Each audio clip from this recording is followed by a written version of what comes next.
The bitter January wind sliced through my thin coat as I rushed through the doors of Bellissimo, the upscale Italian restaurant where I'd been working for exactly 3 months and 2 days. My fingers were numb, my nose red from the cold, and my hair, which I'd carefully styled that morning, now hung in limp strands around my face. I was already 10 minutes late for my shift. "Sophia, where have you been?" Marco, the floor manager, hissed as I hurried through the kitchen, tying my black apron around my waist. His eyes were wide with panic, something I'd never seen in the usually composed man. "Table 7, VIP. You're serving them tonight." "What?" "But that's Jessica's section," I protested, fumbling with the knot of my apron. Marco gripped my shoulders, his fingers digging in slightly. "Jessica called in sick. Listen to me carefully, Sophia. These people, they're important. Very important. Don't screw up." The intensity in his voice made my stomach clench. I nodded, smoothing down my black skirt and tucking a strand of hair behind my ear. I needed this job desperately. 6 months ago, I'd fled Boston with nothing but a suitcase, and my savings after my ex-boyfriend's escalating control had turned into something more frightening. New York was supposed to be my fresh start, but fresh starts were expensive, and my tiny apartment in Queens ate most of my paycheck. "Who are they?" I asked, grabbing my notepad. Marco's eyes darted around the kitchen. "Business associates of Mr. Ricci." My blood ran cold. Everyone who worked at Bellissimo knew about Mr. Ricci, the mysterious owner who rarely made appearances, but whose name was whispered with a mixture of fear and respect. I'd never seen him, but rumors circulated. Some said he was just a wealthy businessman. Others claimed connections to more dangerous enterprises. "They're at the private room in the back. Remember, Sophia. Professional, efficient, invisible. Invisible." That had become my specialty lately. Keeping my head down, blending in, becoming background noise to the world around me. I took a deep breath and pushed through the kitchen doors. The main dining room of Bellissimo glowed with warm lighting, crystal glasses catching the light from chandeliers, white tablecloths pristine against dark wood floors. It exuded old-world wealth, the kind that didn't need to announce itself. I moved through the dining room, spine straight, chin up, the way I'd been trained. Past the main area, down a short hallway to the private dining room reserved for special guests. I hesitated at the heavy wooden door, my heart pounding in my chest. Then I knocked once, softly, and entered. The private dining room was dimmer than the main area, the lighting golden and intimate. A large round table dominated the space, and around it sat 6 men in suits that probably cost more than my monthly rent. Their conversation halted as I entered, and 6 pairs of eyes turned to me, but only one gaze locked onto mine and held it. He sat at what was clearly the head of the round table, though I couldn't explain how a round table even had a head. Dark hair, perfectly styled. Sharp jawline shadowed with precisely maintained stubble. A suit that wasn't just expensive, but seemed tailored to his broad shoulders, as if it had never existed before him and never would after. But it was his eyes that froze me in place. Dark, intelligent, and utterly cold. He didn't look much older than 35, younger than I'd expected for someone who commanded such obvious deference. I dropped my gaze immediately, feeling a flush creep up my neck. "Good evening, gentlemen. I'm Sophia, and I'll be your server tonight. May I start you with some drinks?" I moved around the table efficiently, taking drink orders, hyper-aware of the headman's eyes following my movements. When I reached him last, he didn't immediately respond to my question about his drink preference. "You're new," he said instead, his voice low and smooth, with just a hint of an accent I couldn't place. Not a question, but a statement. "Yes, sir." 3 months, I replied, pen hovering over my pad. A ghost of a smile touched his lips. "Scotch. Neat." I nodded and turned to leave when the door opened, and a man in a black suit entered, nodding respectfully to the table before approaching the headman. He bent down and whispered something in his ear. The headman's expression didn't change, but something in his posture shifted, a new tension settling across his shoulders. I slipped out, releasing a breath I didn't know I'd been holding once I was in the hallway. Something about that room, about him, made the air feel thinner, harder to breathe. I hurried to the bar to place the drink orders. When I returned with a tray of drinks, the atmosphere in the room had changed. Voices were lower, faces more serious. I distributed the drinks silently, trying to be as unobtrusive as possible. As I placed the scotch in front of the headman, my phone vibrated in my apron pocket. I never took personal calls during shifts, but with my grandmother in hospice care back in Italy, I'd kept my phone on me constantly for the past week. After placing the last drink, I stepped back against the wall and discreetly checked the screen. It was her nurse's number. My heart lurched. I'd been waiting for this call, dreading it. I glanced at the table. They were deep in conversation, papers spread between them. I took 2 steps back, toward the door, and answered quietly. "Pronto?" I whispered, the Italian slipping out automatically as it always did when speaking to anyone from home. The nurse's voice came through, soft and regretful. "Mi dispiace, Sofia. Tua nonna è peggiorata. I medici dicono che dovrebbe venire il prima possibile se vuoi vederla." I closed my eyes, my free hand curling into a fist at my side. "Capisco. Cercherò di trovare un volo. Per favore, dille che la amo e che sto arrivando." I ended the call, blinking back tears. When I opened my eyes, I found the entire table silent, all eyes on me, but the headman's gaze was different now. Sharper, more focused, his head tilted slightly as if seeing me for the first time. I realized with a sinking feeling that I'd spoken Italian in front of them. Fluent. Native Italian. I apologize for the interruption," I stammered, slipping my phone back into my pocket. "Would you like to order your meals now?" The dinner proceeded with excruciating slowness. I moved in and out of the room, bringing courses, refilling drinks, clearing plates. Each time I entered, I felt the headman's eyes on me, following my movements with an interest that made my skin prickle. Once, when I leaned between 2 of the men to place a plate, I caught a drift of his cologne, something woody and expensive that somehow smelled like power. By the time dessert and coffee were served, my nerves were frayed. The men had shifted from business to more casual conversation, some in English, some in Italian. I understood every word, but kept my expression carefully blank as I'd been taught, invisible, professional, just part of the furniture. It was nearly midnight when they finally prepared to leave. I presented the check in a leather folder, which the headman didn't even glance at before handing me a black credit card. When I returned with the receipt, he signed it with a flourish I couldn't read, and then held it out to me, his fingers lingering just a moment too long as I took it. "Grazie, Sofia," he said, my name rolling off his tongue in perfect Italian. I nodded, not trusting myself to speak, and stepped back as they gathered their things. They filed out of the room, the headman last. At the door, he paused and looked back at me, his expression unreadable. "Buonanotte," he said, and then he was gone. I exhaled shakily and began clearing the table. The tip was extravagant, more money than I'd make in a week. I pocketed it with trembling fingers, wondering why the encounter had left me so unsettled.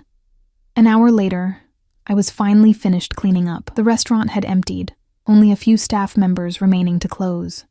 I untied my apron, exhausted to my bones, grief over my grandmother weighing heavily on my heart. I needed to book a flight to Italy, to see her one last time, to say goodbye. But flights were expensive, and even with tonight's tip, I wasn't sure I could afford it. "Sophia." Marco appeared beside me as I collected my coat. "Mr. Ricci would like to speak with you before you leave." My stomach dropped. "Mr. Ricci? He's here?" Marco gave me a strange look. Of course. He was at table 7. The room spun slightly. The headman, the one whose eyes had followed me all night, who had watched me with such intensity after my phone call, was Dante Ricci, the owner, the man whose name everyone whispered.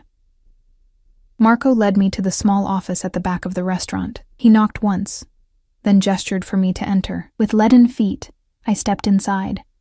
The office was small but elegant, with dark wood paneling and a desk that dominated the space. Dante Ricci sat behind it, jacket removed, the sleeves of his white shirt rolled up to reveal strong forearms.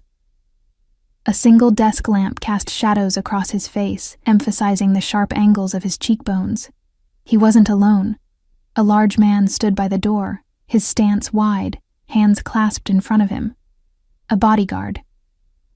"Sit, per favore," Ricci said, gesturing to the chair in front of his desk. I sat, my back rigid, hands folded in my lap to hide their trembling.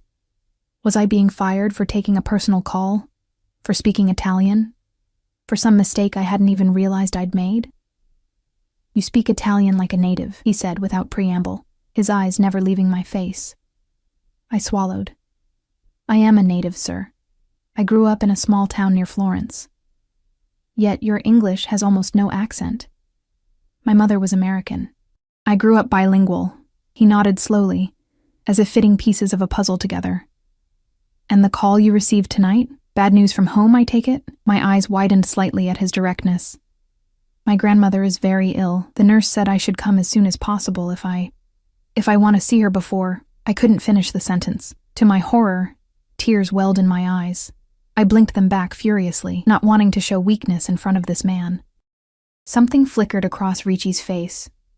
Not quite sympathy, but perhaps understanding. He opened a drawer in his desk and removed a slim black folder, sliding it across the surface toward me. "Open it," he commanded softly. With hesitant fingers, I flipped it open.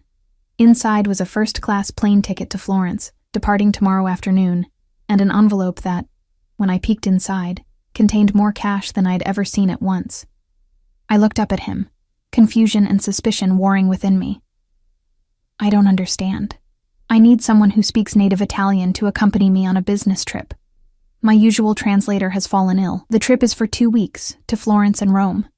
The ticket is yours, as is the advance payment, if you agree to work for me during this time."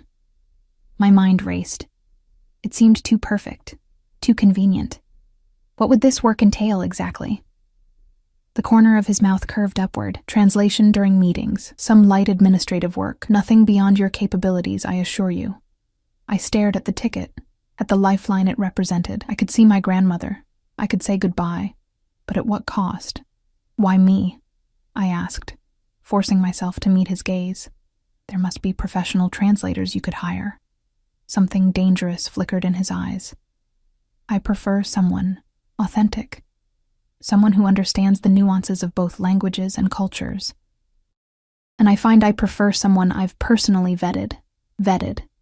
The word sent a chill down my spine. How much did he know about me already? "You don't have to decide right now," he said, leaning back in his chair. "The flight leaves at 3 tomorrow. If you accept, a car will pick you up at your apartment at noon." My blood ran cold. He knew where I lived. "How do you—" "Employee records," he said smoothly. But something in his expression told me there was more to it. I stood on shaky legs, the ticket folder clutched in my hand. "I'll think about it." He nodded, but as I turned to leave, he added, "Sophia, your grandmother doesn't have much time. Neither do you."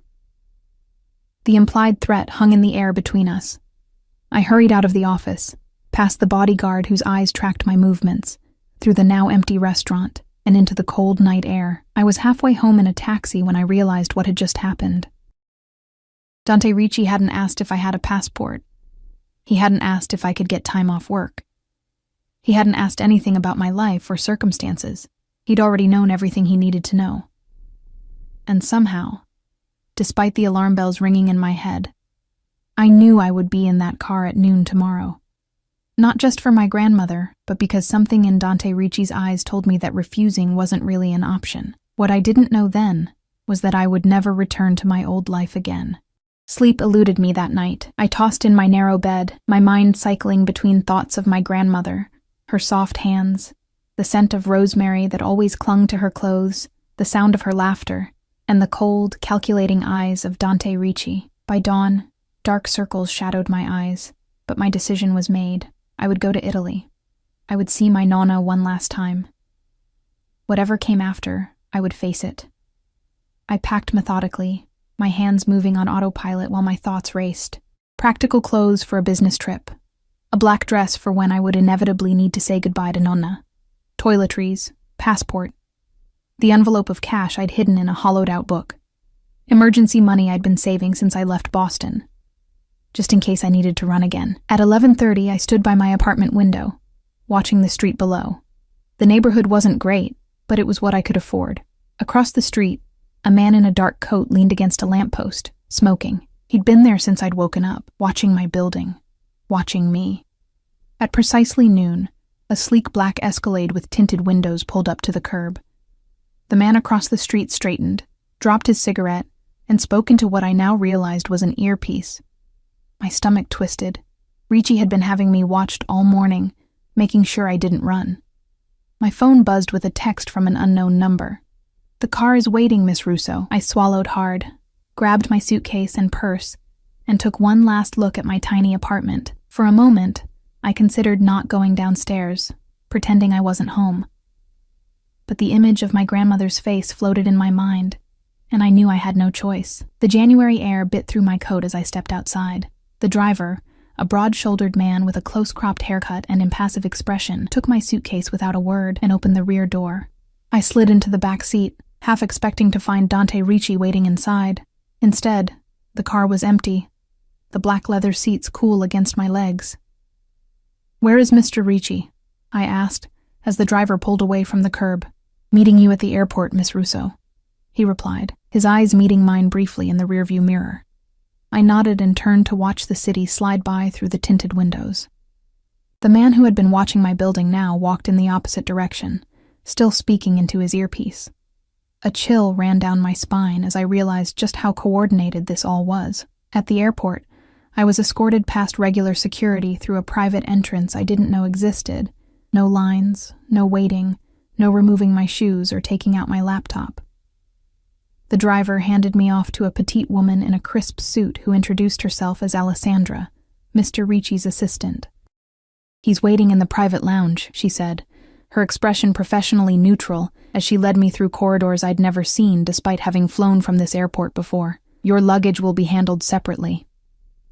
The private lounge was nothing like the crowded waiting areas of the main terminal. Soft lighting, plush seating, a bar stocked with top-shelf liquor, and floor-to-ceiling windows overlooking the tarmac.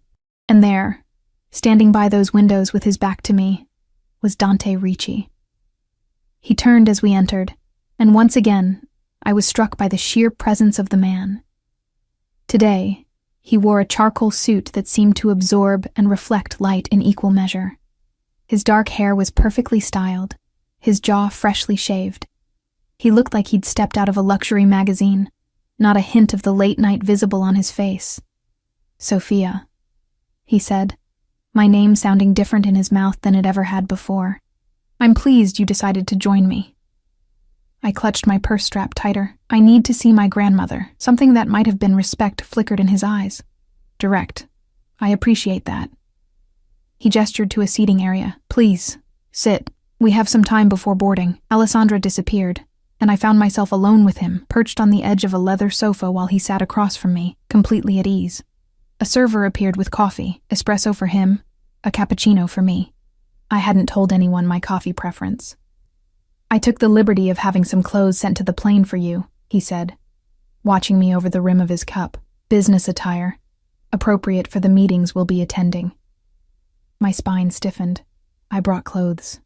"I'm sure you did," he replied, his tone making it clear what he thought of my wardrobe. "These are simply additional options. Consider it part of your compensation." I wanted to refuse, to tell him I didn't need his charity. But something in his expression stopped me. This wasn't charity. This was control. "When will I be able to see my grandmother?" I asked, changing the subject. He set down his cup. "We arrive in Florence tomorrow morning. You'll have the afternoon free to visit her. After that, I'll need you for a dinner meeting." I nodded, relief washing through me. At least he wasn't going to keep me from her immediately. "Now," he continued, leaning forward slightly, "let's discuss what I expect from you during this trip." For the next 20 minutes, he outlined my duties, translating during meetings with Italian business associates who preferred not to speak English, accompanying him to dinners and social functions, handling some correspondence. Nothing that seemed outwardly inappropriate, yet the undercurrent of his words, the way his eyes never left mine, the implicit understanding that I was now in his orbit, made my skin prickle with unease. Do you have any questions? He asked when he'd finished. 1,000, but only one that mattered. Why me? Really? He studied me for a long moment, his expression unreadable. Then he reached into his jacket and pulled out a slim folder, placing it on the coffee table between us. Open it. With hesitant fingers, I flipped it open. Inside was a photograph of me, taken 3 years ago at my college graduation. I was smiling, arm around my grandmother who had flown in from Italy for the ceremony. Next to it was a copy of my degree in international business and marketing from Boston University. Then came pages of what looked like a background check, previous addresses, employment history, even my credit score. The final page made my blood run cold. A police report I'd filed against my ex-boyfriend in Boston, with photographs of the bruises he'd left on my wrists and throat. My hands trembled as I closed the folder. How did you get this? I make it my business to know who works for me, Sophia. His voice was softer now, almost gentle, but his eyes remained sharp. Even those who serve drinks in my restaurants. This goes beyond knowing your employees, I said, anger momentarily overriding my fear. This is an invasion of privacy. A ghost of a smile touched his lips. Privacy is a luxury few can truly afford. He took the folder back, tucking it into his jacket. To answer your question, I chose you because you're qualified. You're desperate, and you have no connections that would make you a security risk. No connections? I have family. A dying grandmother. He cut in. No parents. Both deceased. No siblings. No serious relationships since you fled Boston. Few friends in New York. You keep to yourself. Work hard. Send money to your grandmother's care facility every month. And try to be invisible. His eyes bored into mine. But you were never invisible to me, Sophia. A chill ran down my spine. How long had he been watching me? Since I started at the restaurant? Before. The implications made me dizzy. Our flight is ready, he said, standing abruptly. Shall we? In a daze, I followed him through another private exit, directly onto the tarmac where a sleek private jet waited, its engines already humming. No commercial flight, despite the first-class ticket he'd shown me. Of course not. Men like Dante Ricci didn't wait in boarding lines or sit among strangers. The interior of the jet was all cream leather and polished wood, with only 8 seats that looked more like thrones, plus a lounge area and what appeared to be a private bedroom at the rear. 2 flight attendants greeted us with deferential smiles. A man who could only be another bodyguard sat near the front, his bulk barely contained by his suit. And to my surprise, Alessandra was already seated, typing on a laptop. Make yourself comfortable, Dante said, gesturing to a seat. It's a long flight. I sank into the buttery leather, acutely aware that I was now truly trapped. 30,000 feet in the air, in a private jet, with a man who had been investigating me for God knows how long. A man who, if the rumors about him were true, was not just a restaurant owner, but someone with dangerous connections. Once we reached cruising altitude, a flight attendant brought champagne, which I declined, and then a garment bag, which she hung in a closet I hadn't noticed. Your additional wardrobe, Miss Russo, she said with a practiced smile.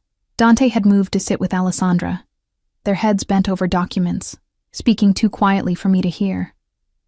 I tried to distract myself with the book I'd brought, but the words swam before my eyes. Eventually, exhaustion from my sleepless night overtook me, and despite my anxiety, I drifted off. I woke to the gentle touch of a hand on my shoulder. For a disoriented moment, I thought I was back in my apartment. Then my eyes focused on Dante Ricci's face inches from mine, and reality crashed back. We're stopping to refuel, he said, straightening. Stretch your legs if you'd like. We have about an hour. I blinked, looking out the window to see darkness had fallen. A small private airfield stretched beyond the window. Nothing like the major airports I was used to.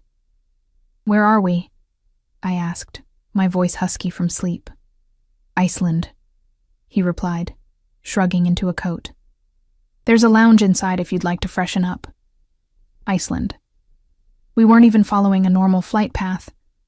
I grabbed my purse and coat, following him down the steps of the plane into the frigid night air. My breath clouded in front of me as I hurried across the tarmac to a small, modern building that served as the terminal for private flights. Inside, Dante spoke briefly to his bodyguard, then disappeared down a hallway with Alessandra, leaving me momentarily unwatched. The realization hit me like a thunderbolt. This could be my chance. I could ask for help, try to get away. But then what? I was in Iceland, without my passport, which was in my carry-on still on the plane. I had some cash, but no way to get home. And my grandmother was still waiting for me in Florence. I found the women's restroom and locked myself in a stall, trying to breathe through the panic rising in my chest. What had I gotten myself into? The man had compiled a dossier on me, had me watched, and now had me on his private plane headed to Italy. Yet he hadn't actually threatened me or harmed me in any way. His interest in me was unsettling. But was it dangerous? By the time I emerged, having splashed cold water on my face and reapplied some makeup, I had decided to continue the journey. I would see my grandmother, fulfill whatever legitimate business duties Ricci required, and then reassess my situation. If things became threatening, I'd find a way out then. I found a small cafe area and ordered a tea, cradling the warm cup between my cold hands. Through the glass walls, I could see the plane being refueled, its sleek body gleaming under the airfield lights. So absorbed was I in my thoughts that I didn't notice Dante approach until he slid into the seat across from me. "Feeling better after your rest?" he asked, his own cup of what smelled like espresso in hand. I nodded, not trusting my voice. "Your grandmother's condition has stabilized slightly," he said, watching my face carefully. "I had my people check in with her facility. The doctor believes she'll hold on until we arrive." I nearly dropped my cup. "You checked on her? Why?" "It would be unfortunate if we arrived too late," he said simply. I dislike wasted journeys. His callousness should have angered me. But instead, an odd relief washed over me. Whatever his motives, his intervention meant I would likely see Nonna one more time. "Thank you," I said quietly. He inclined his head slightly, a gesture that managed to acknowledge my gratitude while making it clear he required none. "We should return to the plane. They've finished refueling." The rest of the flight passed in a blur of fitful sleep and anxious wakefulness. Sometime during the night, I accepted a light meal, picked at it under Dante's watchful eye, then retreated back to my book. Alessandra worked tirelessly, occasionally bringing documents for Dante to review or taking quiet phone calls in the rear of the plane. The bodyguard remained alert, his gaze sweeping the cabin regularly. No one spoke to me directly, as if Dante had made it clear I was not to be engaged without his permission. Dawn was breaking as we began our descent into Florence. Golden light spilled across the familiar landscape, illuminating the terracotta rooftops and the winding ribbon of the Arno River. Despite everything, my heart lifted at the sight of my homeland. As the plane touched down, Dante moved to sit across from me, his expression inscrutable. "We'll be staying at my villa in the hills," he said, straightening his cuffs. "A car will take you to see your grandmother this afternoon, then bring you back for the dinner meeting at 8. Not, I'll take you, but a car will take you. The distinction was clear. I would be transported like a package, where and when he wished me to go. "I understand," I said, my voice steadier than I felt. His eyes narrowed slightly, as if he'd expected more resistance. "Good." He handed me a small black phone. "Keep this with you at all times. It's secure and has my number programmed in. If there's an emergency, or if you need anything, use it." I took the device, another tether binding me to him. "Thank you." The plane taxied to a private hangar where 2 black SUVs waited on the tarmac. As we disembarked, Dante placed his hand lightly on the small of my back, guiding me down the stairs. It was the first time he had touched me, and even through my coat, his hand burned like a brand. "Welcome to Florence, Sophia," he murmured, his breath warm against my ear. Or should I say, welcome home.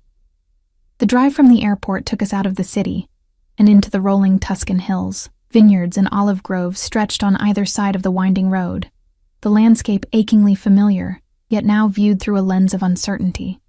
I sat silently in the back seat beside Dante, acutely aware of his proximity, of the faint scent of his cologne, of the way his presence seemed to fill the vehicle despite his relaxed posture.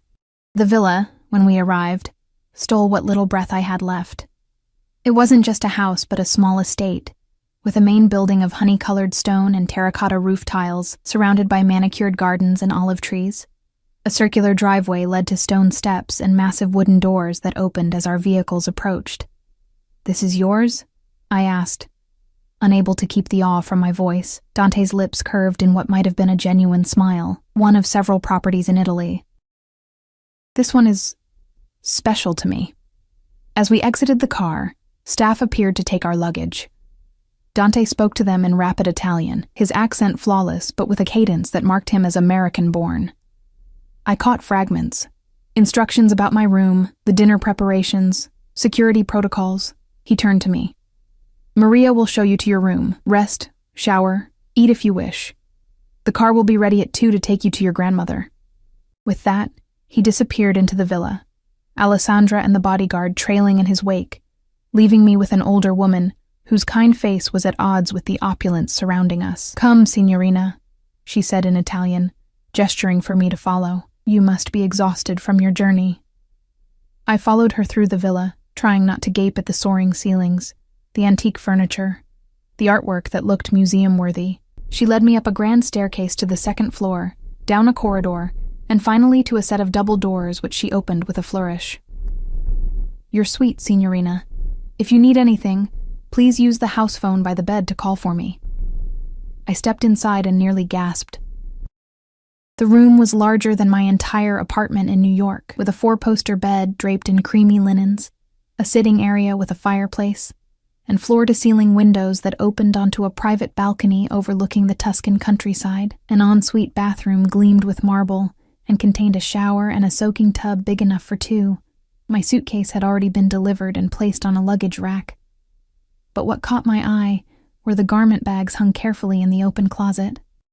At least a dozen of them. I approached slowly and unzipped one to reveal a black cocktail dress that looked to be exactly my size.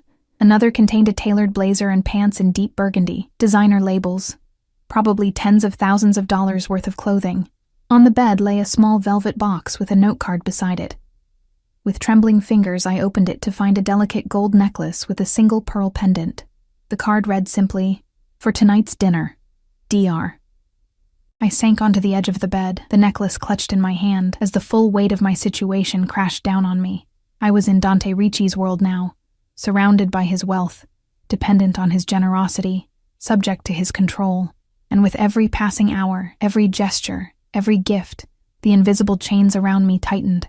Yet in just a few hours, I would see my grandmother one last time. And for that chance, I had sold myself to a man whose true nature and intentions remained a mystery. A man whose dark eyes seemed to see straight through to my soul, whose very presence made my heart race with equal parts fear and something else I refused to name. I didn't know it then, but by the time I returned to this beautiful room tonight, nothing would ever be the same again. I slept fitfully for a few hours, exhaustion finally overcoming my racing thoughts. When I woke, sunlight streamed through the windows, casting golden patterns across the plush carpet. For a moment, I lay still, absorbing the surreal quality of my situation. 24 hours ago, I had been a waitress in New York, living paycheck to paycheck. Now I was in a Tuscan villa, wearing silk pajamas I didn't remember unpacking, about to see my grandmother for what might be the last time. I showered in the marble bathroom, the water pressure perfect, the scented toiletries arranged like offerings. After drying off, I discovered my own clothes had been laundered and pressed, hanging neatly alongside the new wardrobe Dante had provided. I deliberately chose my own jeans and sweater, a small act of defiance, reclaiming what little autonomy I could. A light knock at the door announced Maria, bearing a tray of coffee, fresh fruit, and pastries. She smiled warmly as she set it down on a small table by the window. "The car will be ready at 2, as Mr. Ricci promised," she said in Italian. "Is there anything else you need, signorina?" I shook my head, returning her smile. "No, thank you, Maria." She hesitated, her kind eyes studying me. "If I may say so, it is nice to have a compatriot in the house. Mr. Ricci's guests are usually—" She trailed off, perhaps remembering her place. Usually, I prompted gently. She pressed her lips together. Not as genuine as you seem to be. With a small curtsy, she left, closing the door quietly behind her. I ate slowly, savoring the perfectly ripe berries and the flaky cornetto that transported me instantly back to my childhood. Through the open balcony doors, the Tuscan countryside stretched before me. Olive groves silvering in the breeze, cypress trees standing like sentinels against the blue sky. In another lifetime, this would have been paradise. At precisely 2 o'clock, I descended the grand staircase to find a driver waiting in the foyer. Not Dante, not Alessandra, not even the bodyguard whose name I still didn't know. Just a professional driver in a dark suit who nodded respectfully. Miss Russo, the car is ready. Is Mr. Ricci not joining me? I asked, surprised at the disappointment that colored my tone. Mr. Ricci has business in the city. He asked me to ensure you arrive safely, and to take as much time as you need with your grandmother.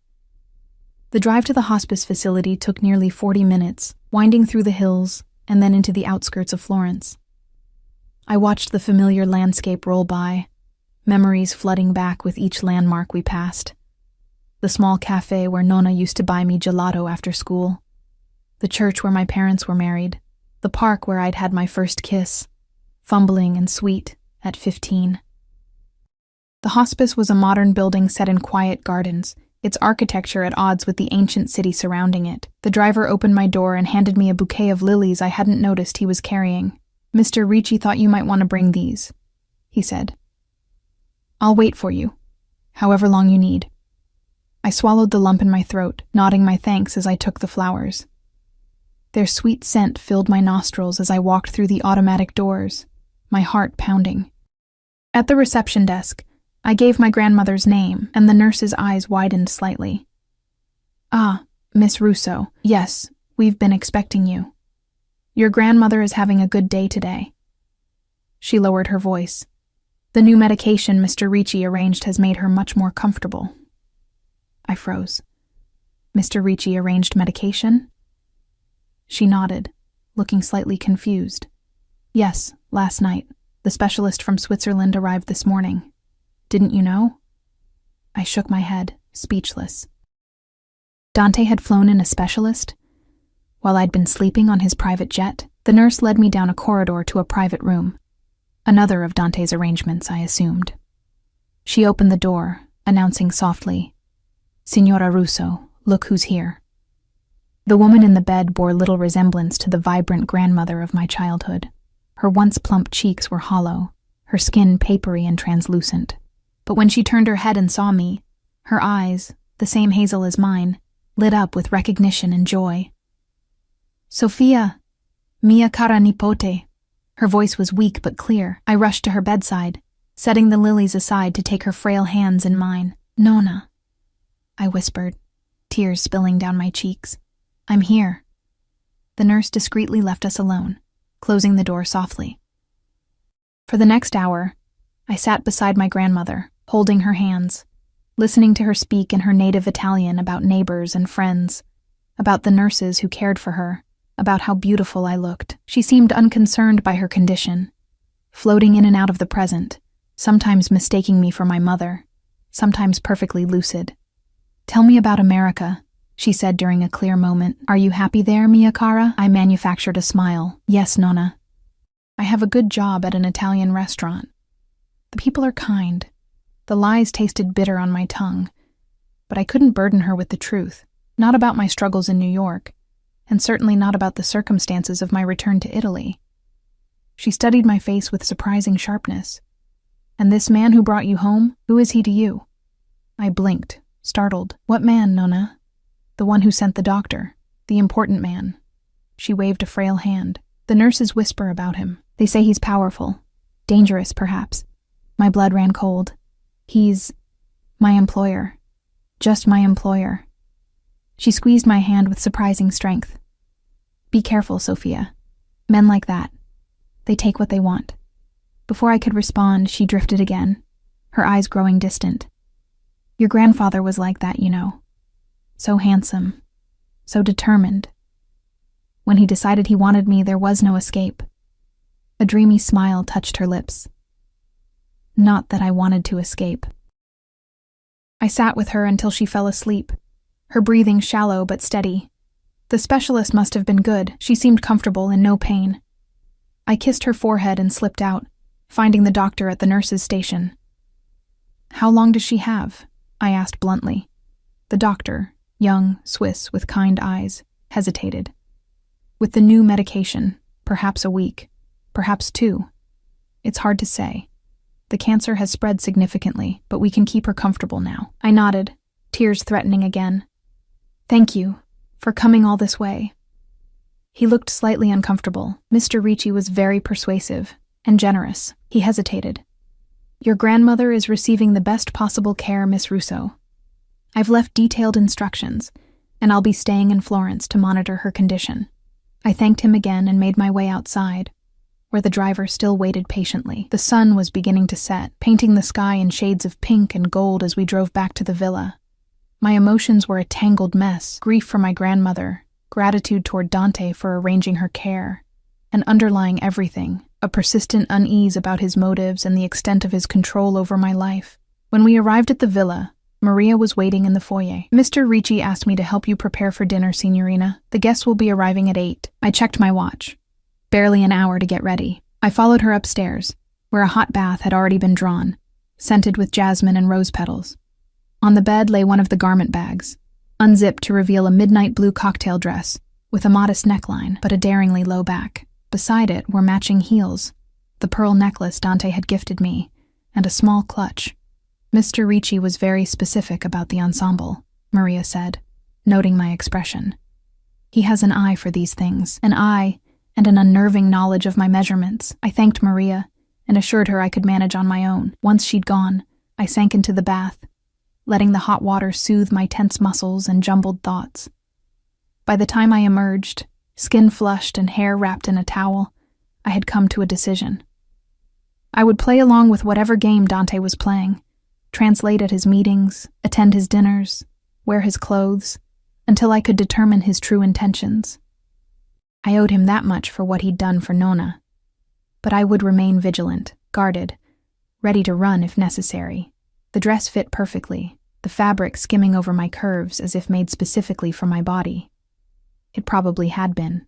I dried and styled my hair into loose waves, applied makeup with a careful hand, and clasped the pearl necklace around my throat. The woman who stared back from the mirror was a stranger, polished, elegant, the perfect accessory for a powerful man. I was fastening the straps of the heels when a knock sounded at my door. Expecting Maria, I called, "Come in." The door opened to reveal Dante himself, dressed in a perfectly tailored black suit, crisp white shirt, and midnight blue tie that exactly matched my dress.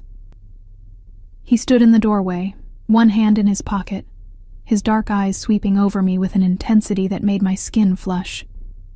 "Perfect," he said simply, the single word sending an involuntary shiver down my spine. I stood, smoothing down the dress. "Thank you for the clothes, and for the specialist for my grandmother. That was unexpected." He stepped into the room, closing the door behind him. "How is she?" "Better than I expected. Comfortable." I swallowed. "They say she has a week or 2. He nodded, his expression unreadable. "The dinner tonight is important. 4 businessmen from Florence. Old money, old connections. They prefer to speak Italian even though they're fluent in English. It makes them feel they have an advantage. And you're letting them think they do?" I guessed. A ghost of a smile touched his lips. "Precisely. You'll translate everything accurately for me, but with one exception." He moved closer, his cologne enveloping me, subtle and masculine. "If they say anything particularly revealing or unguarded, you'll give me a signal. Touch your pearl." His fingers brushed my collarbone where the necklace lay, the contact brief but electric. "Then I'll know to pay special attention." I nodded, not trusting my voice with him standing so close. "One more thing," he said, reaching into his pocket. He withdrew a small velvet box, the second in as many days, to complete the look. Inside lay a pair of pearl earrings, clearly designed to match the necklace. Simple, elegant, and undoubtedly expensive. "I can't accept these," I said, finding my voice. The clothes, the necklace. It's already too much. His expression hardened slightly. You can, and you will. Tonight you represent me. Everything must be perfect. I held his gaze. A small act of defiance. And after tonight? After these 2 weeks? What then? Something dangerous flickered in his eyes. Let's focus on tonight, shall we? He took the earrings from the box and held them out to me. Not putting them on me himself, but making it clear refusal wasn't an option. I took them, our fingers brushing, and put them on, feeling their weight against my neck. Another gift. Another invisible chain. The guests are arriving, he said, checking his watch. Shall we? He offered his arm, and after a moment's hesitation, I took it. His forearm was solid muscle beneath the expensive fabric of his suit. We descended the staircase together, and I could feel the eyes of the staff on us, curious, speculative. In the grand dining room, a table had been set for 6 with fine china, crystal, and silver. Alessandra was already there, speaking quietly with the staff. She looked up as we entered, her eyes flickering over me with professional assessment. The Bianchi brothers have just arrived, she informed Dante. They're in the drawing room with Mr. Cavallo. And Ferrero? Dante asked. En route, 5 minutes. Dante nodded and guided me toward the drawing room, his hand on the small of my back, proprietary and warm. Remember, he murmured in my ear as we approached the door. You're not just a translator tonight, you're an extension of me, my eyes and ears. The drawing room was a masculine space of leather and wood, with a crackling fire and the scent of expensive cigars already hanging in the air. 3 men turned as we entered.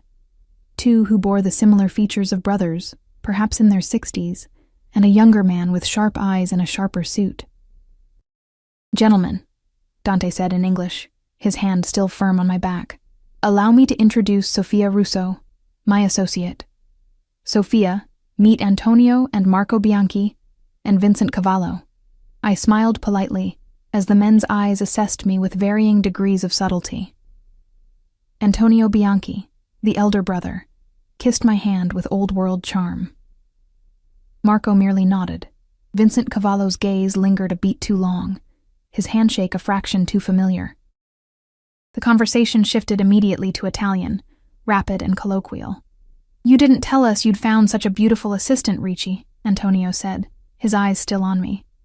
Where have you been hiding her? Miss Russo recently joined my organization, Dante replied in perfect Italian. She'll be assisting with our discussions tonight. And she speaks Italian? Marco asked skeptically. I smiled. I was born in Florence, signore. I replied in flawless Tuscan Italian. I lived here until I was 18. The men exchanged glances, clearly reassessing me. Before they could ask more questions, a staff member announced the arrival of the final guest, and Emilio Ferrero entered the room. Unlike the others, he was younger, perhaps 40, and carried himself with the easy confidence of old money. His eyes found me immediately, his smile predatory. Dante, he said, embracing my captor with the familiarity of an old friend. You've outdone yourself this time. Dante's hand tightened almost imperceptibly on my waist. Emilio, allow me to introduce Sofia Russo, my associate. Ferrero took my hand, holding it longer than necessary. Enchanted, he said in Italian. Truly enchanted. Dinner was announced, and we moved to the dining room. Dante seated me at his right hand, Ferrero directly across from me.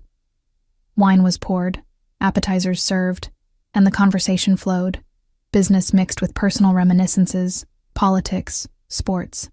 I translated discreetly when needed, leaning close to Dante's ear, feeling his warmth, breathing in his scent. By the main course, the wine had loosened tongues, and the conversation turned to the true purpose of the meeting, a shipping company Dante wanted to acquire, which had ties to all 4 men. The price you're offering is insultingly low, Marco Bianchi said bluntly in Italian. The company is hemorrhaging money, Dante replied smoothly in the same language. I'm doing you a favor by taking it off your hands. Antonio leaned forward. The company may not be profitable now, but the assets alone are overvalued on your books. Dante cut in. We both know that.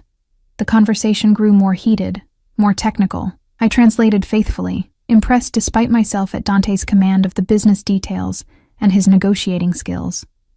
He was ruthless but fair, pressing advantages without being greedy. Then, as the dessert was being served, Ferrero leaned toward his companions and said in rapid Italian, assuming Dante wouldn't catch it, "Let him have the company. The real value is in the warehouse contents in Livorno. He doesn't know about those yet." My fingers instinctively touched the pearl at my throat. Dante's eyes flicked to my hand, then back to Ferrero, his expression never changing. "Gentlemen," he said in English, "I believe we're making progress. Let me propose a revised offer." He outlined new terms that included, to my surprise, full inventory rights to all properties, including the Livorno warehouses. The four Italians froze, exchanging alarmed glances. Ferrero's eyes narrowed as they fell on me. "You said she was just an assistant," he said in Italian, voice cold. "I said she was my associate," Dante corrected, also in Italian, "and a very valuable one." The atmosphere in the room shifted, tension crackling beneath the veneer of civility. I kept my expression neutral, but my heart hammered in my chest. I had just exposed something these men had tried to hide, something potentially worth millions, based on their reactions. Negotiations continued for another hour, growing increasingly complex. By the time the men finally left, close to midnight, a deal had been reached, one that clearly favored Dante, though the others seemed grudgingly satisfied. I stood beside him in the foyer as he bid them farewell, his hand possessively at my waist. Ferrero was the last to leave, his eyes cold as they moved between us. "You should be more careful about who you trust, Dante," he said in Italian, his gaze lingering on me. "Beautiful women have a way of complicating matters." "I trust Miss Russo implicitly," Dante replied, his tone leaving no room for argument. "Good night, Emilio." When the door closed behind them, I exhaled a breath I hadn't realized I was holding. Dante turned to me, and for the first time that evening, he smiled. A genuine smile that transformed his face and sent an unwelcome flutter through my stomach. "You were perfect," he said, leading me toward his study. "Come, we should talk." His study was warm, lit by a fire and several lamps that cast a golden glow over the leather-bound books lining the walls.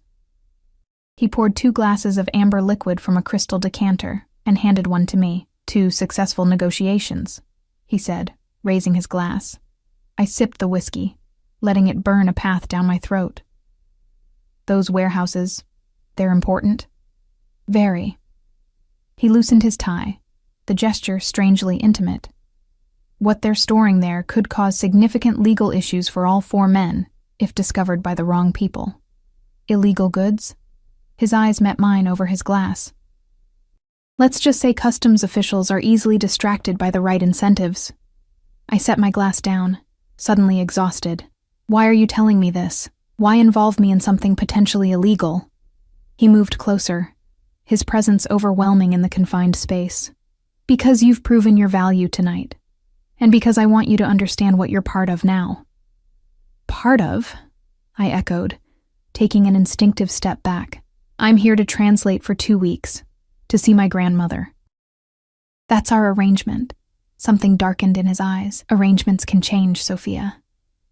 "Not this one," I said firmly, finding courage in desperation.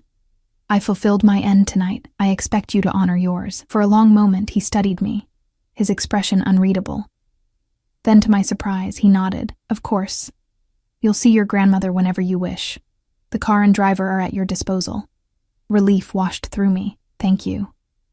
"But," he continued, taking another step toward me, closing the distance I'd created, "I think we both know this arrangement has evolved beyond what we initially discussed." My back hit the bookshelf as I retreated. He placed a hand on the shelf beside my head, effectively caging me in. His face was inches from mine, his cologne enveloping me, his eyes dark and intent. "You felt it tonight," he said, his voice low. "How well we work together, how perfectly you fit into my world." "I don't belong in your world," I whispered, my voice betraying me with its tremor. "Don't you?" His free hand came up to touch the pearl at my throat, his fingers brushing my skin. "You wear it as if you were born to it." I couldn't deny the electricity between us, the way my body responded to his proximity despite all my mental warnings. It terrified me. This unwanted attraction to a man who collected people as casually as he collected businesses, who'd had me investigated, who'd orchestrated this entire situation. "I should go," I said, trying to step sideways, away from his intoxicating presence. "It's late." His hand moved from the pearl to cut my cheek, gentle but firm. "Sophia," he said, my name almost a caress. "Don't run from this. From me." "I don't even know who you really are," I protested weakly. "What you really do." A shadow crossed his face. "Perhaps that's for the best, for now." Before I could respond, his lips were on mine, surprisingly gentle for a man who took what he wanted without asking. The kiss was brief, questioning rather than demanding, and he pulled back before I could decide whether to respond or resist. "Good night, Sophia," he said, stepping away, releasing me from the cage of his presence. "Sleep well."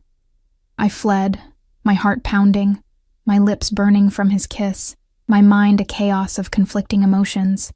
In my room, I stripped off the beautiful dress and the pearls, scrubbed the makeup from my face, and stood under the shower until my skin was raw and pink, trying to wash away the feel of him. But as I slipped between the silk sheets of the enormous bed, I knew with sinking certainty that no amount of water could cleanse me of Dante Ricci. For better or worse, I was marked by him now, branded by his kiss, chained by his gifts, bound by whatever dangerous game he was playing. And the most terrifying part wasn't that I didn't know the rules of his game. It was that, despite everything, a part of me wanted to play. Sleep came in fitful bursts, my dreams a chaotic blend of my grandmother's frail face, Ferrero's cold eyes, and Dante's lips on mine. I woke just after dawn, tangled in silk sheets, my heart racing. For a moment, I stared at the ornate ceiling, trying to gather my scattered thoughts. Then, with sudden clarity, I reached for the phone Dante had given me. No missed calls, no messages. I hadn't really expected any. It was barely 6 a.m. But the sight of the blank screen brought both relief and disappointment. After last night's kiss, I half expected... what? A summons? An apology? I wasn't sure which would be worse. I pulled myself from bed and padded to the balcony, wrapping a plush robe around me against the early morning chill. The Tuscan countryside spread before me, bathed in the golden light of dawn, mist clinging to the valleys between rolling hills. In the distance, a farmhouse stood sentinel among vineyards, smoke curling from its chimney. So peaceful, so normal, a stark contrast to the turmoil within me. My own phone, my real one, not the one Dante had given me, lay on the nightstand. I picked it up, hesitating only a moment before dialing the hospice.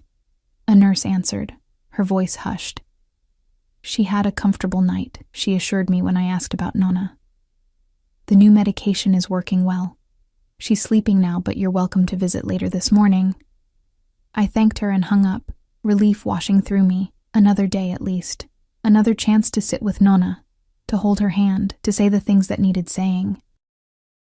A soft knock at the door announced Maria with a breakfast tray, fresh fruit, yogurt, pastries still warm from the oven, and strong Italian coffee that smelled like home. "Buongiorno, signorina," she said cheerfully, setting the tray on the small table by the window. "Did you sleep well?" "Well enough," I lied, accepting the cup of coffee she poured for me. "Thank you, Maria." She busied herself opening the curtains wider to let in more light, straightening items on the dresser that didn't need straightening. I recognized the behavior. She wanted to talk, but was hesitating. "Is there something else, Maria?" I asked gently. She turned, her kind face troubled. "The dinner last night, it went well?" I nodded, sipping my coffee. "I believe so. Mr. Ricci seemed satisfied with the outcome." Maria glanced toward the door as if checking we were truly alone, then lowered her voice. "Be careful, signorina. Those men, especially Ferrero, they are not good men." My hand stilled halfway to a pastry. "You know them?" "I have worked in this house for 15 years. I have seen many such dinners, many such men." She twisted her hands in her apron. "And many young women brought here by Mr. Ricci." My stomach clenched. "Many women?" She nodded, her eyes sad. Some stay a few days, some a few weeks. They wear beautiful clothes, attend his meetings and parties, and then they disappear. Disappear. My voice was barely a whisper. Maria's eyes widened. Oh, not like that, Signorina. They go home, back to their lives. But changed somehow. Sadder, perhaps, or harder. She shook her head. Mr. Ricci is not cruel, not like some. But he takes what he wants, and when he is finished, she trailed off. But her meaning was clear. I was not the first woman Dante had brought to this villa, dressed up like a doll, and used for his purposes. Whatever his interest in me, my language skills, my vulnerability, or something else entirely, it would be temporary. And when it ended, I would be discarded like the others. Why are you telling me this? I asked. Maria's weathered hand covered mine briefly. Because you have kind eyes, because you speak to me as a person, not a servant, and because I saw how he looked at you last night.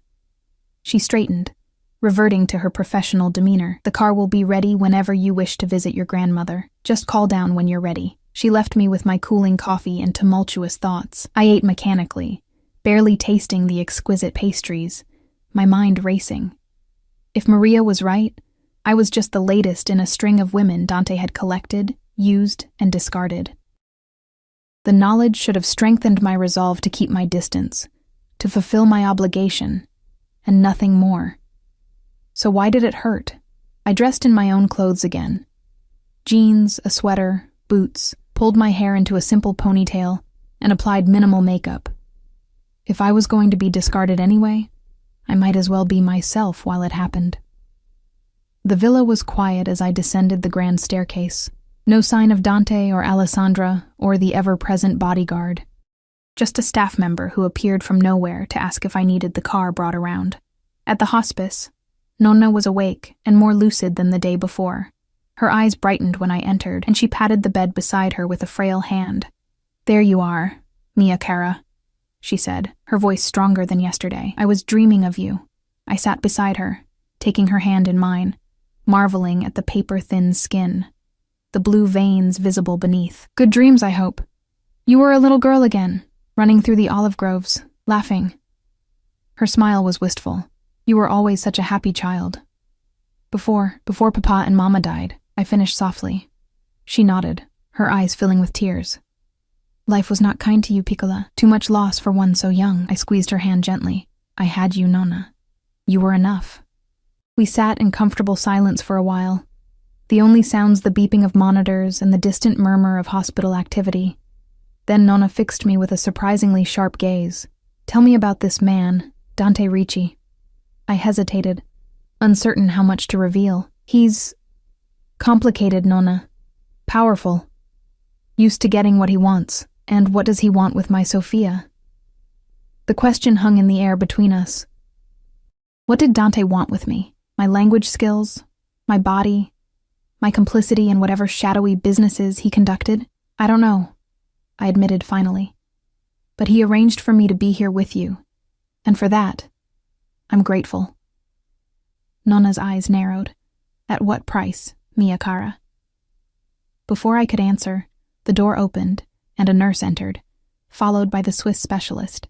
They needed to examine Nonna, change her dressings, adjust her medication. I stepped into the hallway to give them privacy, leaning against the wall, eyes closed, suddenly exhausted. "She looks better today." The deep voice jolted me upright. Dante stood a few feet away, impeccable in a charcoal suit despite the early hour, hands in his pockets, watching me with those dark, unfathomable eyes. "What are you doing here?" I asked, too surprised to be diplomatic. "I came to check on her progress, and to see you." I wrapped my arms around myself, suddenly defensive. "Why?" He took a step closer, his expression softening almost imperceptibly. "Because I wanted to apologize for last night. I overstepped." Of all the things I expected him to say, an apology wasn't among them. I stared at him, searching his face for signs of manipulation or deceit, but found only what appeared to be genuine regret.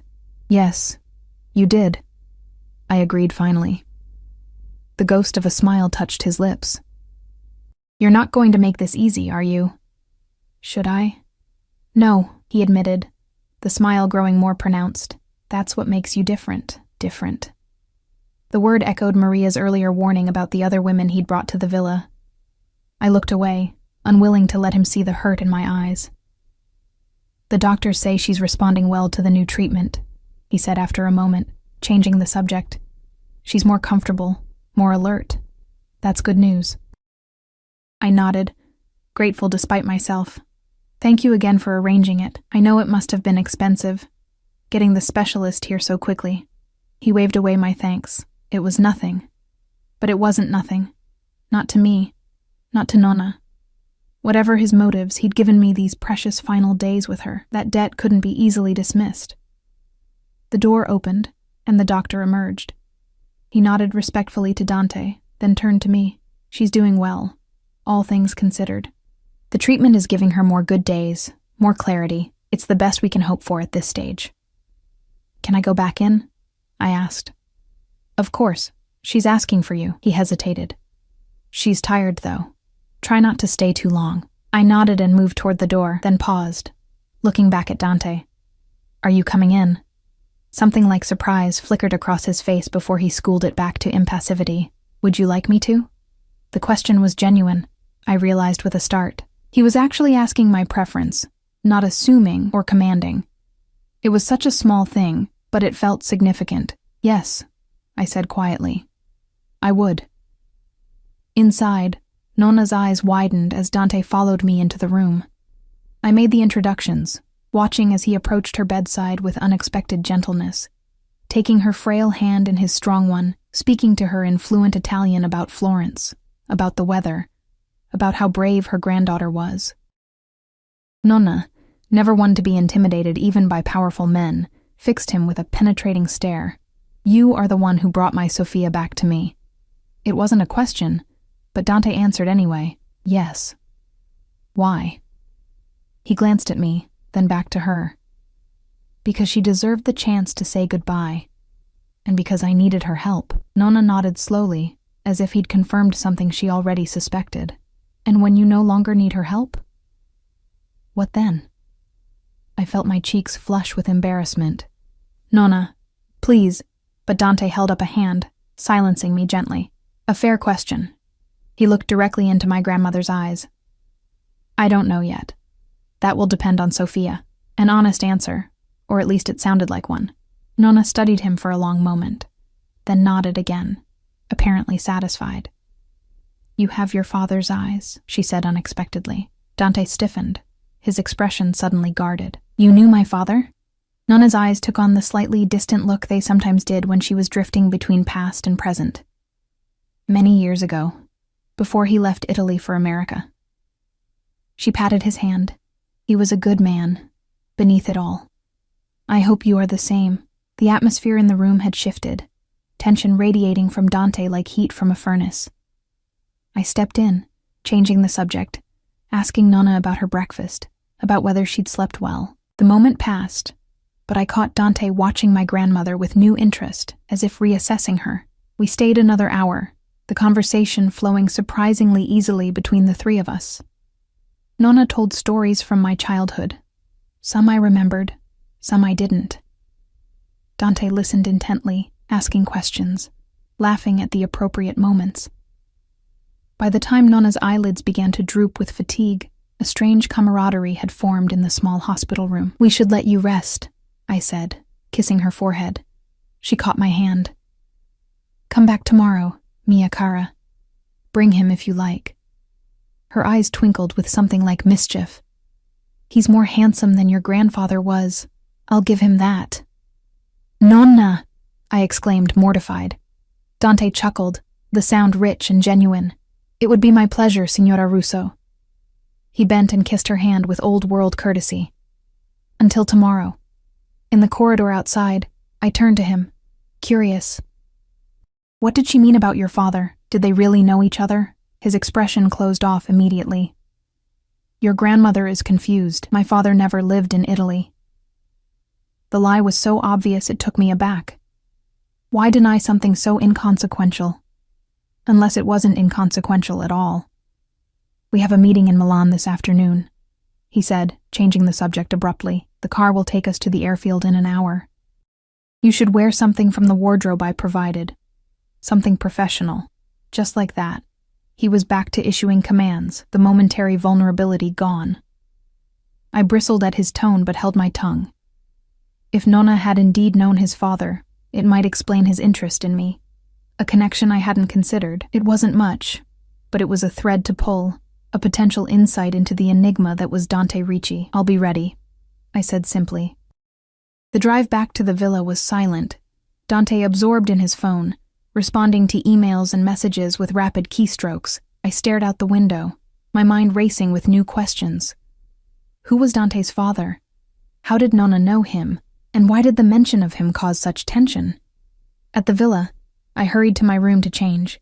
In the closet, I found a tailored navy pantsuit that I had to admit was both beautiful and practical. I paired it with a simple white blouse and low heels, applied minimal makeup, and pulled my hair into a sleek chignon. Professional, polished, but still me. When I descended to the foyer, Dante was waiting, speaking in low tones with Alessandra. He looked up as I approached, his eyes sweeping over me with approval. Perfect, he said, echoing his assessment from the previous night. The helicopter is ready. Helicopter, of course. Why drive when you could fly? The journey to Milan took less than an hour in Dante's private helicopter. We landed on the roof of a gleaming skyscraper in the financial district, where another car waited to take us to our meeting. This one was with executives from a shipping company, the same one he'd negotiated for at the dinner. The formalities were already complete. This was simply to finalize details and sign documents. I translated when necessary, though most of the Italians spoke excellent English. My role seemed more symbolic than practical. A show of Dante's cultural sensitivity, perhaps, or simply a display of his resources. The beautiful bilingual assistant at his side, a living accessory to his power. Throughout the meeting, I felt Dante's eyes on me, not constantly, but in brief, intense glances when he thought I wouldn't notice. Something had shifted between us since our visit to Nona, though I couldn't quite define what. There was a new awareness, a new tension, electric and unsettling. After the meeting, we had lunch at a rooftop restaurant with panoramic views of Milan. Just the two of us, Alessandra and the bodyguard at a discreet distance. You did well today, Dante said, pouring wine into my glass without asking if I wanted it. The CFO was impressed with your financial vocabulary. I took a small sip of the wine. Exquisite, of course. I did minor in finance, before I switched to international business. I know. At my raised eyebrow, he added, the background check, remember? How could I forget? He probably knew more about my academic history than I did at this point. Your grandmother, he said after a moment. She's a remarkable woman. I smiled despite myself. Yes, she is. She raised me after my parents died, worked 2 jobs to put me through school, never complained. My smile faded.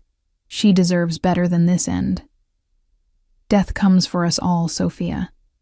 The manner of it is less important than what we leave behind. I looked at him, surprised by the philosophical turn. And what do you hope to leave behind, Dante? He considered the question, swirling the wine in his glass. An empire that won't crumble when I'm gone. A legacy that means something. Children? I asked, the question slipping out before I could stop it. His expression darkened. Perhaps.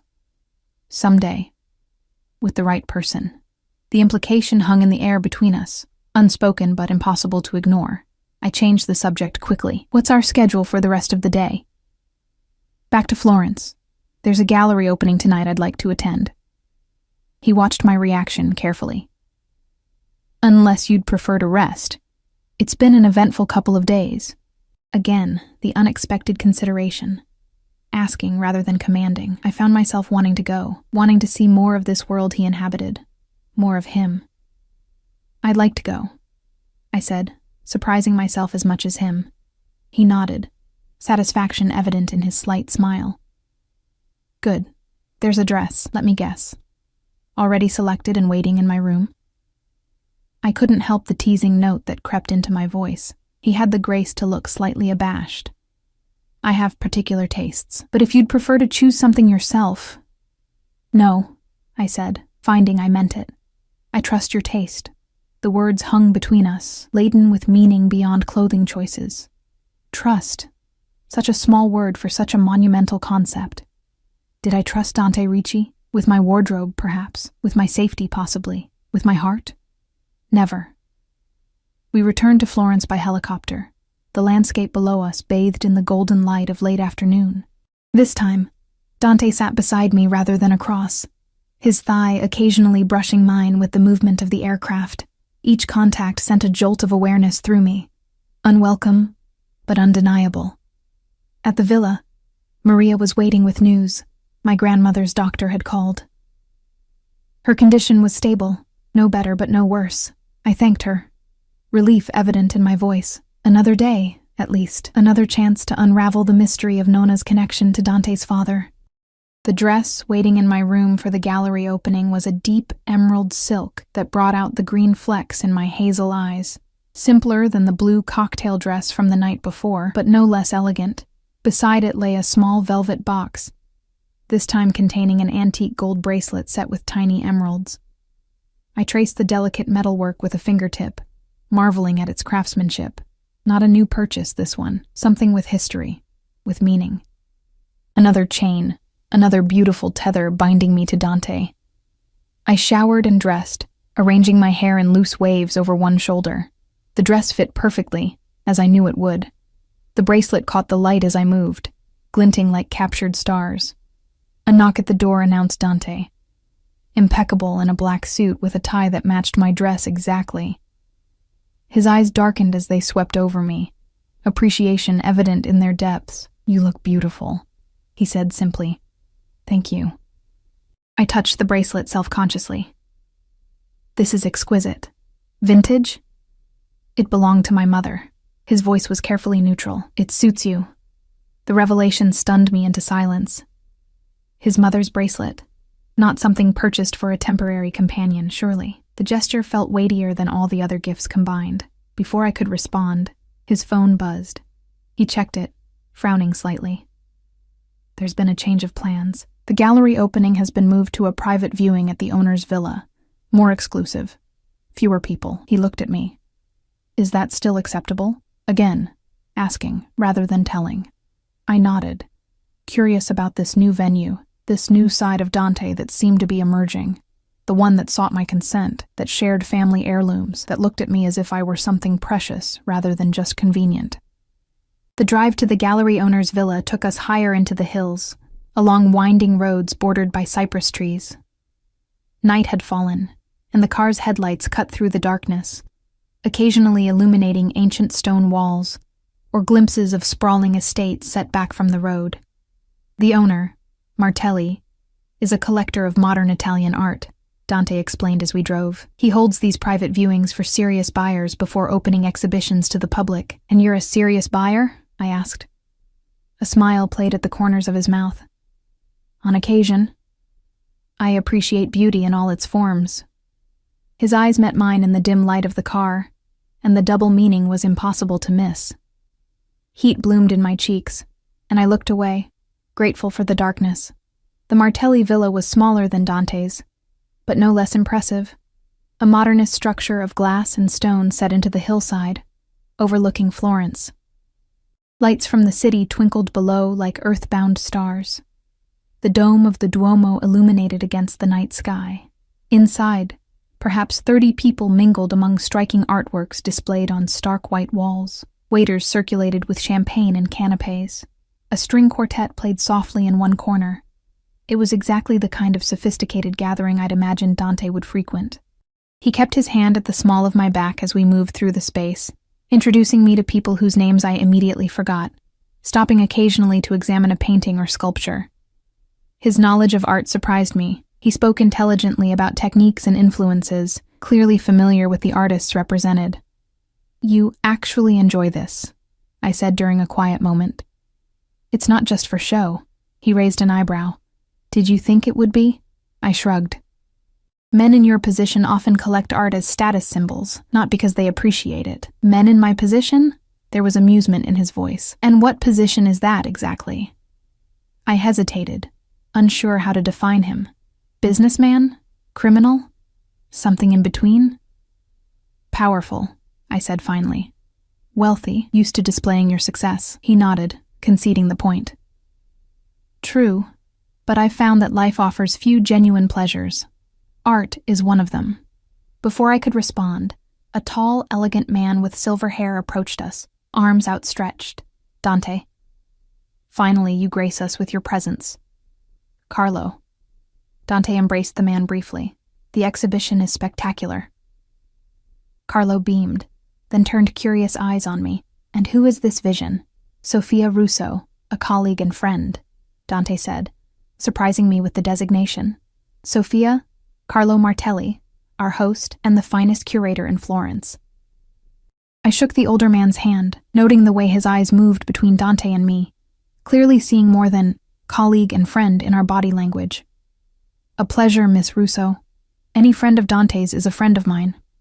He leaned closer, conspiratorial. He's been alone too long. It's good to see him with someone worthy of his attention. Before I could correct his assumption, Carlo was pulled away by another guest, leaving me with Dante, who looked both amused and slightly embarrassed by his friend's forwardness. Sorry about that, he said. Carlo has been trying to marry me off for years. He thinks I work too much. Do you? I asked, genuinely curious. He considered the question. Probably. But my work is complicated. It doesn't leave much room for conventional relationships. Because of the hours, or because of the nature of the work? His eyes sharpened, assessing me. Both. We moved on to examine a striking abstract canvas, but the conversation lingered in my mind. What exactly did Dante do that made relationships so difficult? The dinner with the Italian businessman, the shipping company acquisition. These seemed like legitimate business dealings, if aggressive ones. But there had been undercurrents, references to warehouses and customs officials that hinted at something less than legal.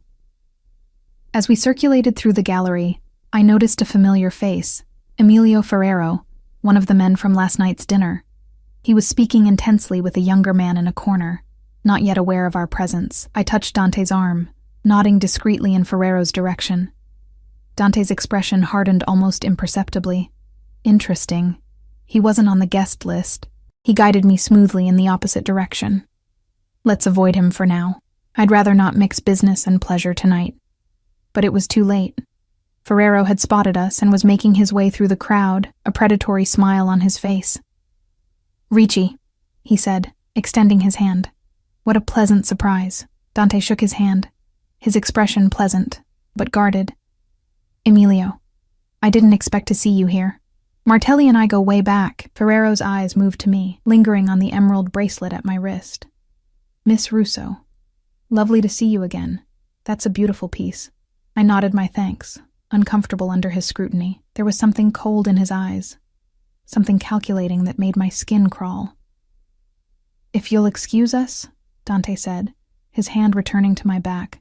Sofia was just admiring the Bianchi sculpture. We moved away, but I could feel Ferrero's eyes following us. Once we were out of earshot, Dante leaned close, his breath warm against my ear. He's not here by accident, he murmured. And he recognized my mother's bracelet. A chill ran down my spine. Is that significant? Dante's expression was grim, very. It means he knows who you are to me. And what am I to you? I asked, the question slipping out before I could stop it. His eyes met mine, dark and intense. More than you should be, he said softly. More than is safe for either of us. Before I could process what he meant, a commotion near the entrance drew everyone's attention. 3 men in dark suits had entered, their stance and demeanor screaming security, or perhaps something more official. They scanned the room with practiced efficiency, then moved toward our host, Carlo, who looked surprised and concerned. Dante's posture changed instantly, tension radiating from him. He took my elbow, steering me toward a side exit. We need to leave, now. Why? Who are they? Guardia di Finanza, he said grimly. Financial police, not people I want to speak with tonight. My heart rate accelerated. Financial police meant investigations, possibly arrests. And Dante was clearly anxious to avoid them, which told me more about his business dealings than any direct explanation could have. We slipped through the side exit and down a service corridor, Dante moving with the confidence of someone who had mapped escape routes in advance. A different car waited at a service entrance, with a different driver, not the one who had brought us. As we pulled away from the villa, I saw Ferrero watching from a window, his expression satisfied, triumphant even. "He set us up," I said, realization dawning. "Ferrero. He knew the police would be there." Dante nodded, his expression hard as granite. "Yes, he did, but why? What does he gain?" Dante was silent for a long moment, his eyes on the road ahead. When he finally spoke, his voice was low, controlled, but with an underlying fury that sent a shiver through me. "Because he wants what I have, what I've built. And he thinks you're my weakness." I stared at him, processing his words, the implications. Am I? His eyes met mine in the darkness of the car, fierce and possessive. "Yes," he said simply. "You are." Silence enveloped us as the car sped through the Tuscan night, Dante's admission hanging in the air between us. I was his weakness. The thought was both terrifying and intoxicating. This powerful, dangerous man had allowed me, a simple waitress he'd known for mere days, to become his vulnerability. "What happens now?" I asked finally, my voice barely audible over the purr of the engine. Dante's jaw was tight, his eyes fixed on the dark road ahead. "Now we adapt. Plans change. We leave Florence tomorrow." My heart lurched. "But my grandmother will come with us," he said, his tone brooking no argument. "I've already made arrangements. A private medical transport to my property in Switzerland. The Swiss doctor will accompany her. She'll receive the best possible care, Sophia, I promise you that." The decisiveness of it stunned me.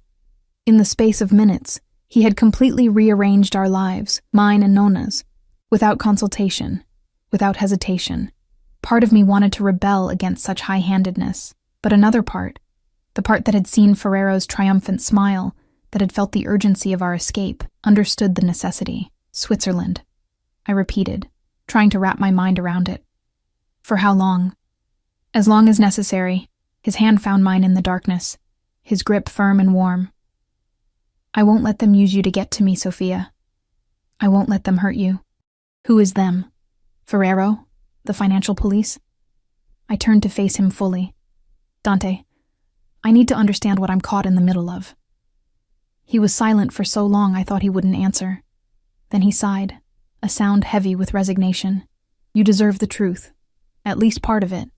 He squeezed my hand once, then released it to run his fingers through his hair. "The shipping company we acquired yesterday, it's a front. Has been for decades. Drugs, weapons, counterfeit goods, all moving through their ports, through those warehouses in Livorno. And you knew this when you bought it?" A grim smile touched his lips. "It wasn't a bug, Sophia. It was a feature. The legitimate business loses money. The illegitimate one makes millions." I swallowed hard. The reality of who he was, what he was, suddenly impossible to ignore. "You're not just a businessman." "No," he agreed quietly. "Not just a businessman. And the others. Ferrero, the Bianchi brothers. Competitors, partners sometimes, enemies when it suits them." His voice hardened. "Ferrero wants what I've built. He thought setting the Guardia on me would weaken my position, force me to sell my interest to him at a discount to avoid prosecution. Would it have worked if we hadn't left?" Dante's laugh was without humor. "I have arrangements with certain officials. But it would have been inconvenient. Questions asked, records examined. Better to avoid it altogether." My mind raced, connecting dots, seeing the larger picture. "And me? Where do I fit into all this?" He turned to me then, his expression softer than I'd ever seen it. "You were meant to be temporary, Sophia. A translator, nothing more. A beautiful, intelligent woman who could help me navigate a few meetings, then return to her life." His eyes held mine. "But then I heard you answer that phone call in perfect Italian. I saw the grief in your eyes when you spoke about your grandmother. I saw your courage when you walked into my office. Terrified, but determined. He shook his head slightly, and suddenly, temporary wasn't enough. My heart pounded against my ribs. What are you saying? I'm saying I want you with me, Sophia. Not just for these 2 weeks. Not just as a translator or an assistant. His voice dropped lower. I'm saying I haven't felt this way about anyone in a very long time. Perhaps ever. I stared at him, speechless. This couldn't be real. Men like Dante Ricci didn't fall for women like me. They used them, perhaps enjoyed them for a while, then moved on. Maria's words echoed in my mind. When he is finished. Your mother's bracelet, I said suddenly. You gave me your mother's bracelet. Something like vulnerability flickered across his face. Yes. Why? He looked away, his profile sharp against the passing lights outside. Because it suited you. Because I wanted to see it on your wrist. Because he hesitated, then finished softly. Because she would have liked you. The simple statement hit me with unexpected force. This wasn't just about desire or convenience. This was deeper, more significant. I thought of how he'd spoken with my grandmother, the genuine connection they'd formed.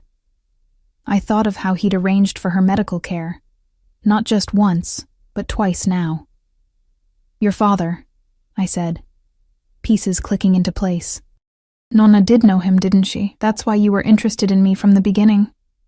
You saw my name on the employee records and recognized it. Dante nodded slowly. Antonio Russo. He worked for my father in the early days before I was born. They were close. More than colleagues. He glanced at me. When I saw your name, I was curious. When I had you investigated and discovered you were his granddaughter, I was intrigued. My grandfather died before I was born, I said quietly. Nonna never spoke much about him. He died in service to my father, Dante said, his voice solemn. A debt my family has never properly repaid. The revelation stunned me. All this time, all these inexplicable connections, they had roots decades deep, in relationships I'd never known about, in a world I'd never been part of. Is that why you helped me? Guilt? A debt? At first, perhaps, he admitted. But not anymore. His eyes found mine again, intense even in the dim light. Not since I met you. Not since I kissed you. We arrived at the villa to find it in a state of controlled chaos. Staff moved efficiently, packing essentials, securing the house for an extended absence. Alessandra met us at the door, tablet in hand, already briefing Dante on arrangements. The private jet fueled and waiting, the Swiss property prepared, the medical transport for Nonna scheduled for dawn. Your things have been packed, Miss Russo, she informed me with her usual efficiency. Is there anything specific you require for the journey? I shook my head, still trying to absorb everything that was happening. No, thank you. Dante issued instructions, his voice calm but authoritative, the natural leader in a crisis. Within an hour, the villa was secured, essential items packed, and we were ready to leave. I sat in the back of yet another unmarked car, watching the lights of Florence recede in the distance, wondering if I would ever see my homeland again. The private airfield was deserted save for Dante's jet and a handful of ground crew. As we boarded, I noticed the bodyguard, whose name I now knew was Marco, speaking intensely with the pilot, likely reviewing security protocols. Dante guided me to a seat, his hand warm at the small of my back. Try to rest, he said gently. It's been a long day. What about Nonna? I asked, still worried despite his assurances. The medical transport leaves at dawn. She'll arrive at the Swiss property just a few hours after we do. He squeezed my shoulder. The doctor says she's stable. The move won't harm her. I nodded, too exhausted to argue. As the jet engines roared to life, I leaned back in my seat, closing my eyes. Despite everything, despite the danger and the uncertainty and the revelations, a strange peace settled over me. Whatever happened next, I wasn't alone. I must have dozed, because the next thing I knew, Dante was gently shaking me awake. We're landing, he said softly. Outside the window, snow-capped mountains loomed against a pre-dawn sky. We descended into a valley dotted with lights, landing on another private airstrip. A vehicle waited on the tarmac, larger than a car, more like a small armored personnel carrier. "Welcome to Switzerland," Dante said as we deplaned, the crisp mountain air filling my lungs. His property turned out to be a fortress disguised as a chalet. Stone and timber on the outside, state-of-the-art security and luxury on the inside. Staff greeted us with the same deference I'd seen at the Tuscan villa. I was shown to a suite that rivaled the one in Florence, with breathtaking views of the Alps. "Nonna will arrive in approximately 3 hours," Dante informed me as a staff member unpacked my things. "She'll be in the medical suite on the ground floor." "The doctor will stay on site," I nodded, gratitude washing through me. Whatever else Dante might be, whatever darkness existed in his world, he had kept his word about caring for my grandmother. After showering and changing into clothes more appropriate for the alpine climate, I found Dante in his study, speaking on the phone in rapid Italian. He ended the call as I entered, his expression troubled. "Problems?" I asked. "Complications," he corrected, gesturing for me to sit. "Ferrero is making moves faster than anticipated. He's allied himself with the Bianchi brothers. They're trying to convince my other partners that I've become a liability. Because of me," I said, the realization bitter on my tongue. Dante's eyes softened. "Not because of you, Sophia, because of my feelings for you." He moved to kneel before my chair, taking my hands in his. "I have no regrets. None. Do you understand?" I nodded, my throat tight with emotion. This powerful, dangerous man was on his knees before me, vulnerability naked in his eyes. Whatever he had done, whatever darkness existed in his soul, his feelings for me were genuine. Of that, I was certain. "Nonna's arrived," a staff member announced from the doorway, breaking the moment. I spent the morning with my grandmother, who took the change in location with remarkable equanimity. "The mountains are good for the soul," she said, looking out at the snow-covered peaks from her comfortable medical bed. "And this one," she added, nodding toward Dante, who stood at a respectful distance. "He takes care of his own, like his father before him." I glanced at Dante, noting the flash of surprise in his eyes. "You remember his father well?" Nonna's smile was sad but fond. "Antonio loved him like a brother. Died for him in the end." She reached for my hand. "Family isn't always blood, mia cara. Sometimes it's who stands beside you when the world falls apart." Her words stayed with me as the day progressed. As I watched Dante manage his empire from afar through phone calls and video conferences, as I observed the respect bordering on fear that his staff showed him. This was a man who had built something formidable, something that existed in shadows as much as in light. And somehow, inexplicably, he had chosen me to stand beside him. That evening, after Nonna had fallen asleep and the chalet had grown quiet, I found Dante on the terrace, a tumbler of whiskey in his hand, his gaze fixed on the moonlit mountains. "You should be resting," he said without turning. "So should you." I moved to stand beside him, pulling my cardigan tighter against the chill. "How bad is it?" "The situation with Ferrero." He sipped his whiskey, considering. "Manageable, for now. I've called in some favors, reminded certain people of their obligations." His mouth curved in a grim smile. "The problem with men like Ferrero is they forget that loyalty cuts both ways. And your business? Your empire? Will survive. May need restructuring. Some interests sold, others consolidated." He turned to me then, his eyes serious. "But that's not what's troubling you, is it?" I shook my head, gathering my courage.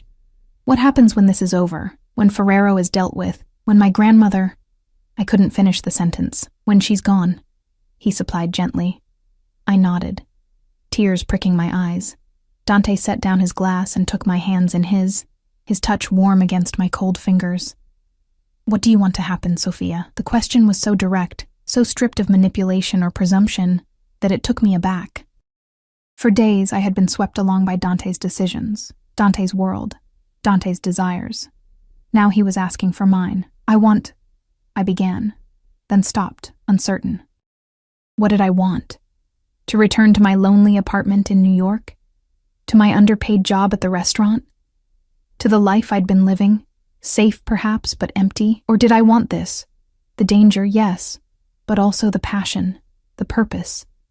The feeling of belonging to something larger than myself, of belonging to someone who looked at me as Dante did now, with such naked longing it made my heart stutter. "I want to stay," I whispered finally, "with you. For as long as you want me." Something like relief washed over his face. "I will always want you, Sophia, always." He pulled me close, his arms encircling me, his heart beating strong and steady against mine. "But you should know what that means. My world is not safe, not simple. There will always be men like Ferrero. Threats to navigate, compromises to make." I pulled back slightly to look into his eyes. "Is that a warning or an apology?" A smile touched his lips. "Both." "Neither." His hand came up to cup my cheek. "I am who I am, Sophia. I can't change that. Not even for you. But I can promise you this. You will never be alone again. You will never want for anything, and I will protect you with my life." It wasn't a conventional declaration of love. It wasn't roses and sonnets and happily ever after. It was something more real, more tangible. A promise from a man who kept his promises, no matter the cost. "That's enough," I said, and meant it. "That's enough for me." When he kissed me, there on the moonlit terrace with the Alps rising like sentinels around us, I felt something settle in my soul. A recognition, a homecoming. This was where I belonged, not in the safe, predictable life I'd constructed after fleeing Boston, but here, in the arms of a dangerous man who looked at me as if I were precious beyond measure. 6 months later, Nonna passed peacefully in her sleep, her hand in mine, Dante standing vigil beside us. We buried her in the small cemetery of the Alpine village, snow falling gently on fresh flowers. 1 year later, Ferrero's body was found in the Arno River, his empire dismantled, his allies scattered or absorbed into Dante's growing organization. I never asked for details. Some questions are better left unasked. 2 years later, Dante placed a ring on my finger, a family heirloom, he said, that had belonged to his grandmother. We were married in a private ceremony, just us and a handful of trusted associates. No white dress, no church, no promises of conventional happiness. Instead, there was truth. There was passion. There was a bond forged in danger and strengthened by choice. Every night, I fall asleep in his arms, feeling the steady rhythm of his heart against my back. Every morning, I wake to find him watching me, as if he can't quite believe I'm real, that I've chosen him, his world, his life. It began with a phone call in Italian, answered in front of the wrong man at the wrong time. It became the right call, with the right man, at exactly the right time.